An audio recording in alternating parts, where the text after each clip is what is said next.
할례할 8일이 되매 그 이름을 예수라 하니 곧 잉태하기 전에 천사가 일컬은 바라라. 모세의 법대로 정결 예식의 날이 차매 아기를 데리고 예루살렘에 올라가니 이는 주의 율법에 쓴 바 첫 해에 처음 난 남자마다 주의 거룩한 자라 하리라 한 대로 아기를 죽게 드리고 또 주의 율법에 말씀하신 대로 산 비둘기 한 쌍이나 혹은 어린 집 비둘기 둘로 제사하려 함이더라. 예루살렘에 시므온이라 하는 사람이 있으니 이 사람은 의롭고 경건하여 이스라엘의 위로를 기다리는 자라. 성령이 그 위에 계시더라. 그가 주의 그리스도를 보기 전에는 죽지 아니하리라 하는 성령의 지시를 받았더니 성령의 감동으로 성전에 들어가매 마침 부모가 율법의 관례대로 행하고자 하여 그 아기 예수를 데리고 오는지라. 시므온이 아기를 안고 하나님을 찬송하여 이르되 주제여 이제는 말씀하신 대로 종을 평안히 놓아주시는도다. 내 눈이 주의 구원을 보았사오니 이는 만민 앞에 예비하신 것이요 이방을 비추는 빛이요 주의 백성 이스라엘의 영광이니이다 하니. 오늘 우리에게 주신 말씀은 누가복음 2장 21절로 38절입니다. 메시아를 기다리는 사람들입니다.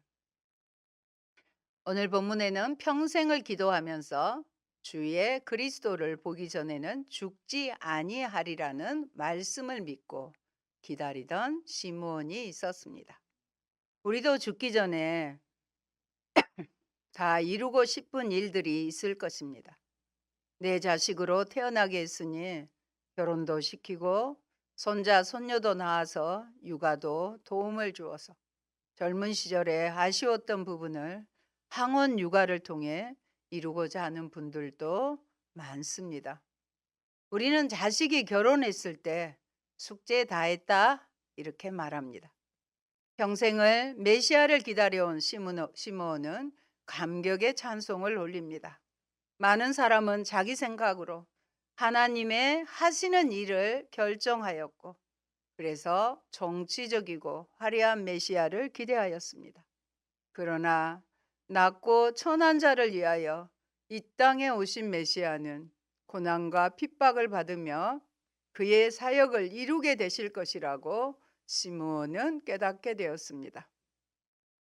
시므온은 이것을 깨닫게 되었고 진실한 마음으로 하나님의 하시는 일에 감사할 수 있었습니다.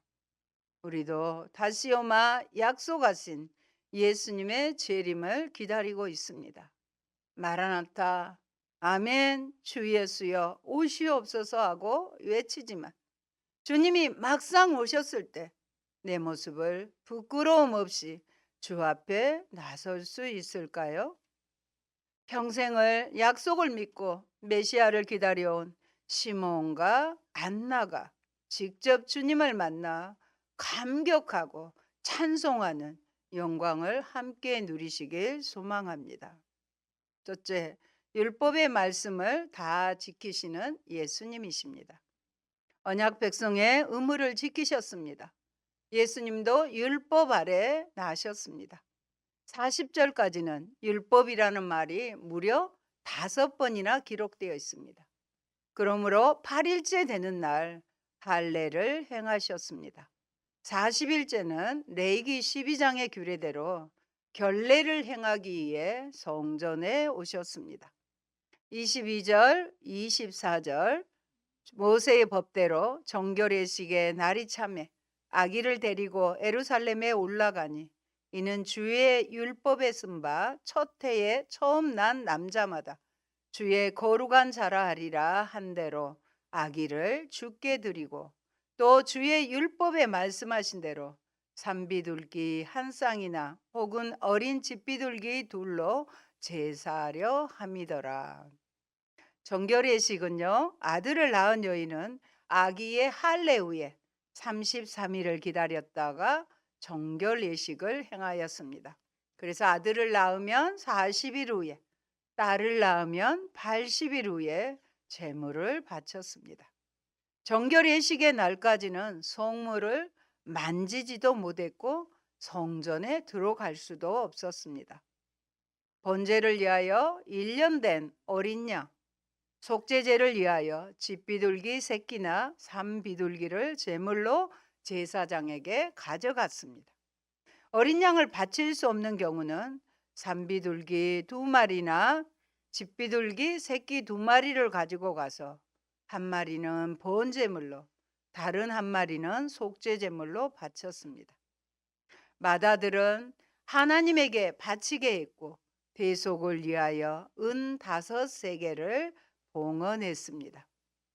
예수님의 부모도 모세의 법대로 주의 율법에 쓴 바, 주의 율법의 말씀대로 이 예식을 행하려고 하였습니다. 여기서 그들의 경건함을 엿볼 수 있습니다. 24절에 예수의 부모가 드린 제물은 그 가정이 비둘기를 드렸잖아요. 가난하였음을 시사합니다. 예수님의 부모들이 율법의 말씀대로 행하였던 것 같이 하나님의 아들이 올 때까지 율법이 사람들을 지배했습니다. 말씀을 살펴보겠습니다. 갈라디아서 4장 4절로 6절입니다. 때가 참에 하나님이 그 아들을 보내사 여자에게서 나게 하시고 율법 아래에 나게 하신 것은 율법 아래에 있는 자들을 속량하시고 우리로 아들의 명분을 얻게 하려 하심이라. 너희가 아들이므로 하나님이 그 아들의 영을 우리 마음 가운데 보내사 아빠, 아버지라 부르게 하셨느니라. 아멘. 율법 아래에 있는 자들을 죄 아래, 율법으로는 죄를 깨닫게 하잖아요. 매여 있는 자들을 속량했어요. 죄 대속해 주시고 자유케 하시고 우리로 아들의 명분을 얻게 하셨습니다. 그래서 우리는 하나님의 아들이에요. 우리는 하나님의 딸이에요. 그래서 담대하게 하나님을 향하여 아빠, 아버지 이렇게 말할 수 있어야 되겠습니다. 율법 아래에 있는 우리를 속량하시고 하나님의 아들이 되게 하셨습니다. 그러므로 우리는 하나님을 아버지라 부르며 무섭고 두려우신 분이 아니라 친밀함으로 은혜의 보좌 앞에 늘 나아가시길 바랍니다. 이번 컨퍼런스에서 아침 성경 말씀을 전했던 이한길 선교사님, 물론 미션 네임이기 때문에 제가 소개를 합니다. 그분은 얼마나 아버지가 무섭고 두려웠던지 돌아가시고 나도 꿈속에 보이면 벌떡벌떡 깼다고 합니다. 그런 분이 예수님을 향해서는 예수님 주여 하기는 쉬웠대요. 근데 하나님을 향해서 아버지란 말이 안 나왔다고 합니다. 얼마나 힘들었겠어요. 돌아가신 후까지도 아버지에 대한 그런 무서움과 중호심이 있었는데 하나님의 은혜로 그냥 항복했답니다. 그래서 하나님을 향해서 아버지 하고 부르게 됐다고 이번에 제가 들었습니다. 부정적인 아버지의 이미지를 이게 사탄이 주는 거예요, 사실은. 벗어버리고 우리가 하나님께 가까이 가는 것이 복인데 사탄은 그런 안 좋은 이미지를 우리 성장 과정에서 환경을 통해서 우리에게 심어준 것이에요. 그런데 그 아버지, 부정적인 아버지의 이미지를 벗어버리고 위로하시고 품에 안아주시는 아버지께 나아가시기 바랍니다. 하나님 아버지가 없는 부분은 영적인 고아입니다. 그리고 그의 인생은 고아이기 때문에 스스로가 개척해야 하는 것입니다. 그런데 율법이 아들에 의해서 완성이 됩니다. 마태복음 5장 17절도 살펴봅니다. 내가 율법이나 선지자를 폐하러 온 줄로 생각하지 말라. 폐하러 온 것이 아니요 완전하게 하려 함이라. 진실로 너희에게 이르노니 천지가 없어지기 전에는 율법의 1.1획도 결코 없어지지 아니하고 다 이루리라. 이렇게 말씀하셨어요. 율법을 완성하심으로 율법 아래에 매여 있는 종노릇하는 사람들을 자유케 하십니다. 예수님은 율법 아래에 나셨어요. 우리를 위하여 율법의 저주를 받으셨습니다. 나무에 달려 십자가에 달리사 우리의 모든 저주를 담당하셨습니다. 구원을 다 이루셨습니다. 믿으십니까? 여전히 죄의 정죄로 두려우십니까? 무섭습니까?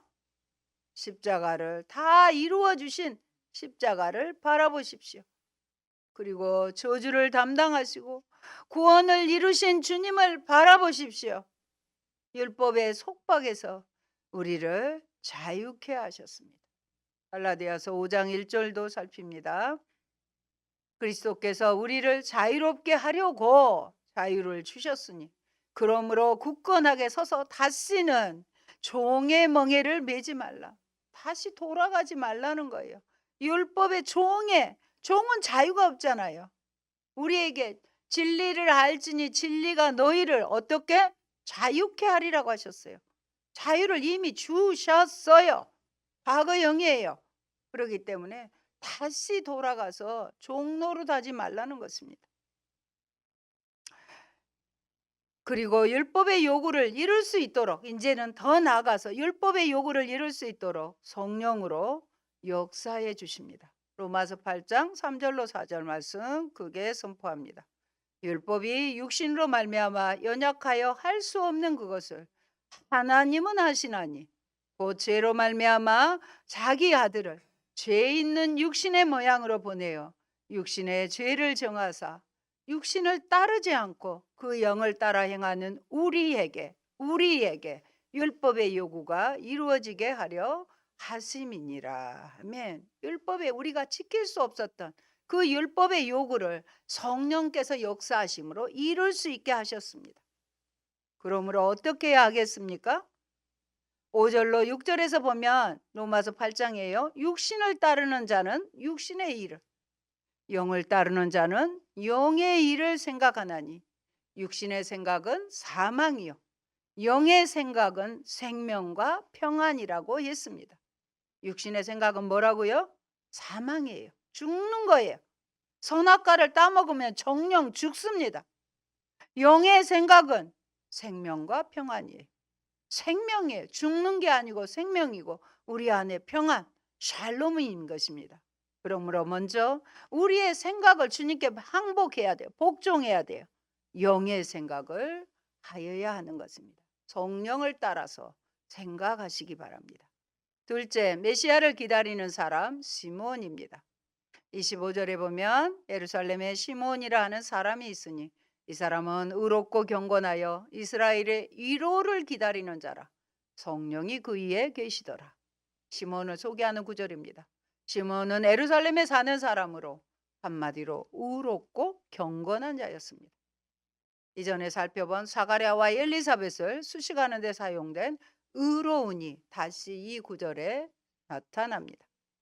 경건하는 조심하는 주의를 기울이는 뜻인데 문맥상 보면 종교적인 의무의 철저한이라는 뜻입니다. 절기와 모든 율법에 따라 다 그것을 지켜내잖아요. 이것을 경건하다고 풀이했습니다. 또한 시몬은 이스라엘의 1호를 기다리는 자였습니다. 시몬이 성전에 들어오는 예수님을 향한 찬송과 예언을 하였습니다. 이스라엘의 1호를 기다렸는데 무엇을 기다렸을까요? 메시아를 기다리는 것을 말씀합니다. 그는 메시아가 오시기를 학수고대하는 사람이었습니다. 또 성령이 시몬 위에 계셨다고 하는데 동사가 과거의 진행형이에요. 그것은 성령이 지속적으로 과거부터 그 위에 계셨다는 의미예요. 성령의 지배 아래 성령의 운행하심 가운데 있었다는 것입니다. 시몬은 한마디로 성령으로 충만한 사람이었습니다. 26절 봅니다. 그가 주의 그리스도를 보기 전에는 죽지 아니하리라 하는 성령의 지시를 받았더니 그는 성령이 늘 지배하시니까 말씀해 주시잖아요. 그 성령에 의하여 하나님이 보내신 그리스도 메시아를 보기 전에는 너는 죽지 않을 것이라는 계시를 받은 거예요. 시몬은 성령의 임재 속에서 계시를 받고 메시아를 기다리고 있었습니다. 하나님의 약속은 반드시 이루시잖아요. 그러다가 성령의 감동으로 오늘 본문에 아기 예수를 만나게 되는 것입니다. 27절 봅니다. 성령의 감동으로 성전에 들어가매 마침 부모가 율법의 관례대로 행하고자 하여 그 아기 예수를 데리고 오는지라.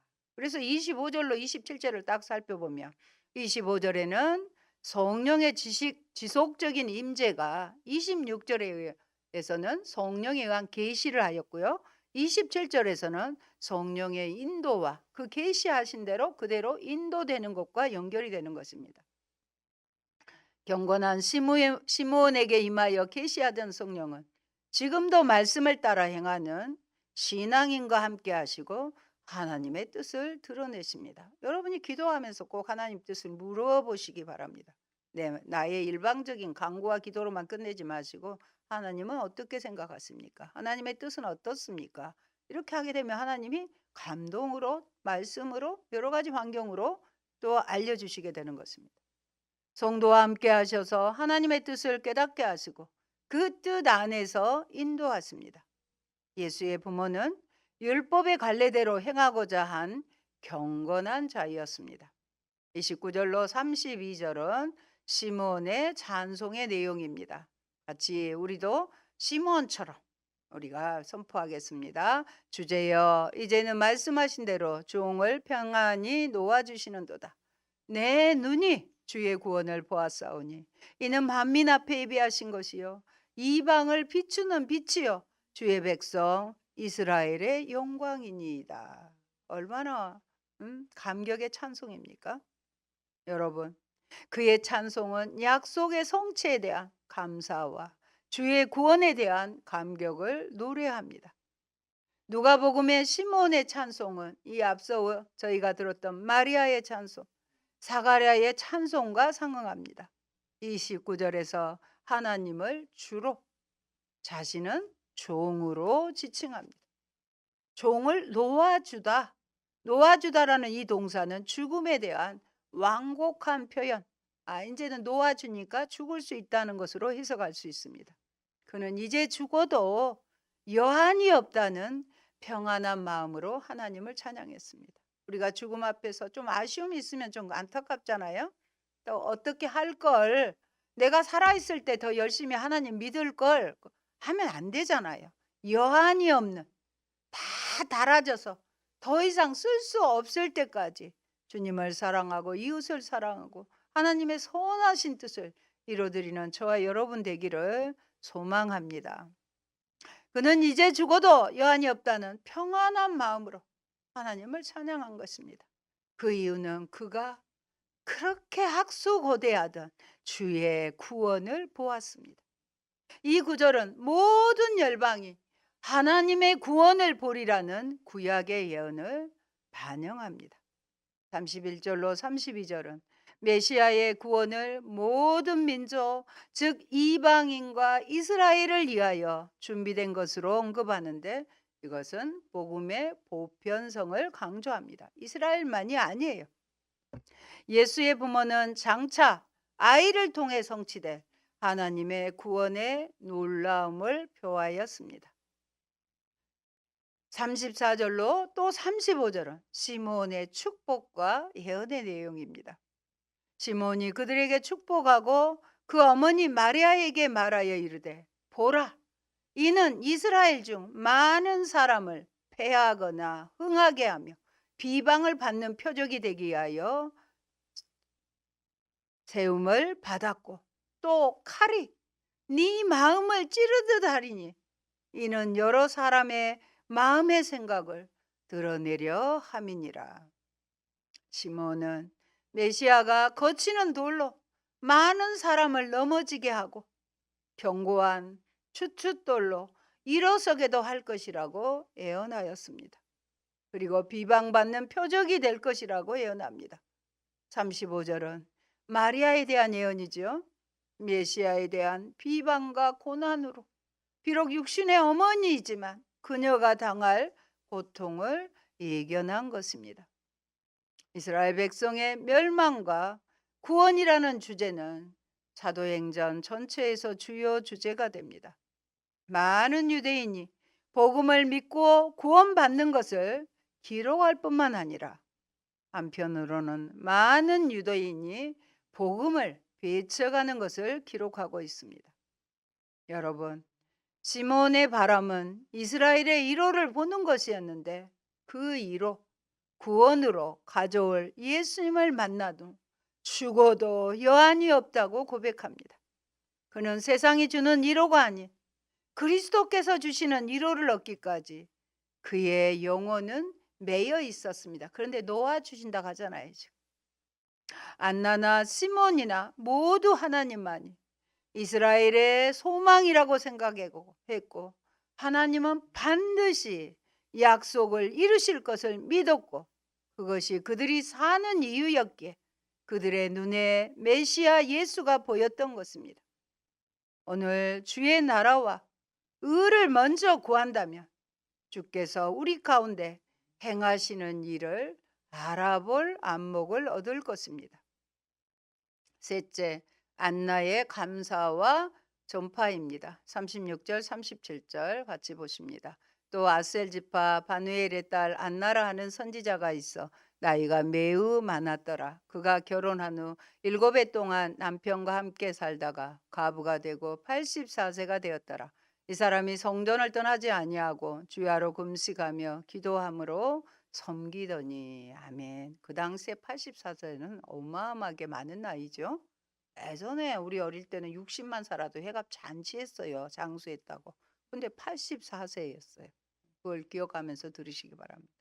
시몬과 마찬가지로 메시아의 탄생을 목격한 안나는 하나님께 감사하고 메시아를 기다리는 사람들에게 소식을 전합니다. 이스라엘에게 전하는 구원의 기쁜 소식입니다. 36절로 37절은 안나 선지자의 신상과 경건한 생활에 대해 자세하게 언급합니다. 성전을 떠나지 않았다. 그것은 성전에서 예배하는데 전념하였다는 뜻입니다. 그뿐만 아니라 금식하며 기도했다는 것은 그녀의 경건한 신앙생활의 단면입니다. 구제와 기도와 금식은 유대인의 신앙생활에서 근본적인 요소였습니다. 결혼한 후 7해 동안만 남편과 함께 살다가 과부가 되어 84세가 되었습니다. 문득 17살에 결혼을 했지만 남편의 예면으로 고통스러운 시간을 살다가 시아버지가 그 모습이 너무 안쓰러워 한글을 가르쳐 주셔서 글을 배우고 신학을 하여 신안섬을 전도한 문중경 선도사님이 생각납니다. 고무신이 1년에 9컬레나 달아지도록 그녀는 개인적인 남편에게 버림받은 개인적인 아픔을 신앙으로 승화시켜 남도의 섬들을 복음화하는데 평생을 바쳤습니다. 신앙군 내 100여 곳에 복음을 전파했습니다. 6.25 전쟁 당시 교인들을 지키기에 피신하지 않고 사역지로 돌아왔다가 좌익 세력에게 체포되어 새끼를 많이 깐 씨암탉이라는 죄명으로 비극적인 대창에 찔려 죽이는 죽음을 맞이했습니다. 증도는 신안섬 증도 있지요. 현재 주민의 90% 이상이 기독교인일 정도로 복음화율이 높은 천국의 섬, 천사의 섬으로 불립니다. 여러분, 안나 선지자는 선지자로서 경건한 삶을 살았습니다.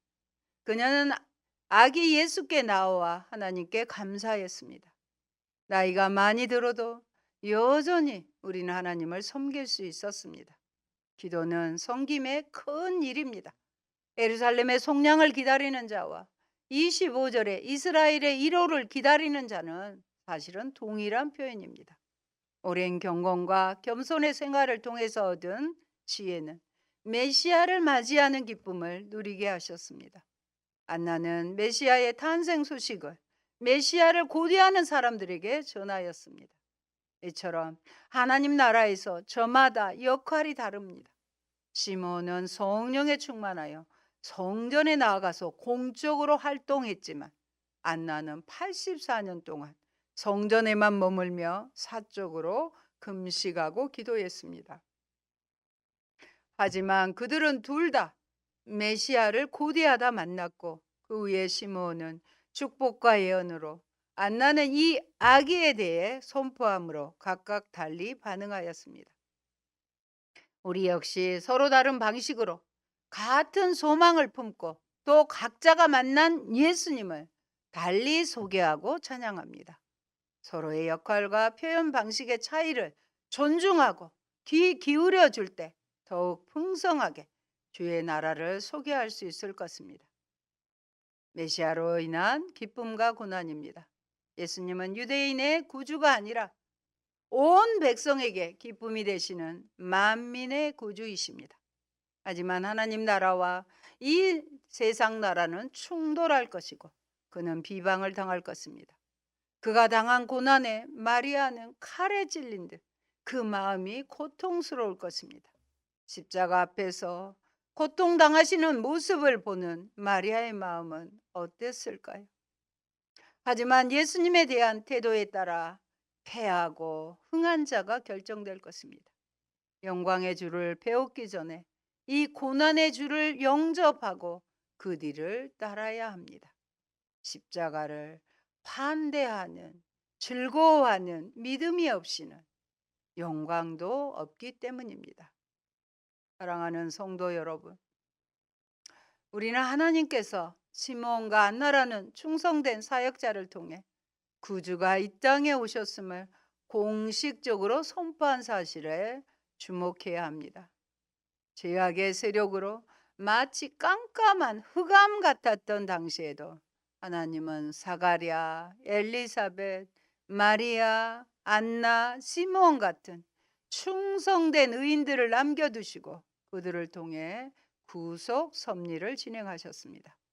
하나님은 이렇게 자기의 친백성과 일꾼들을 어느 시대, 어느 환경 속에서도 남겨놓으시는 분이십니다. 이와 같은 하나님의 구속의 섭리는 오늘날도 예외 없이 계속 진행되고 있습니다. 하나님이 진정한 의의 일꾼들을 이곳저곳에 많이 남겨놓으셨음을 믿으시기 바랍니다. 나아가 우리 각자도 그들 중 한 명이 되어서 하나님 구속 역사의 주역이 되어야 하겠습니다. 아멘. 좋으신 하나님 감사합니다. 이스라엘 백성들은 하나님의 1호를 기다리는 신실한 자들이 있었습니다. 오늘 본문에 시므온과 안나였습니다. 그들은 주의 성령으로 하신 하나님의 계시의 약속을 믿고 성전을 떠나지 않고 한평생 기도에 전념하며 메시아의 약속을 기다렸습니다. 마침내 아기 예수를 보므로 하나님의 약속이 성취됨을 봅니다. 하나님 우리 각자에게 주신 모든 하나님의 약속들이 있습니다. 그 약속들을 굳건히 붙잡고 시몬과 한나처럼 주의 뜻 이루어질 때까지 하나님 우리에게 맡겨진 모든 일들을 감당할 수 있도록 성령으로 지켜주시옵소서. 예수님 이름으로 기도합니다. 아멘.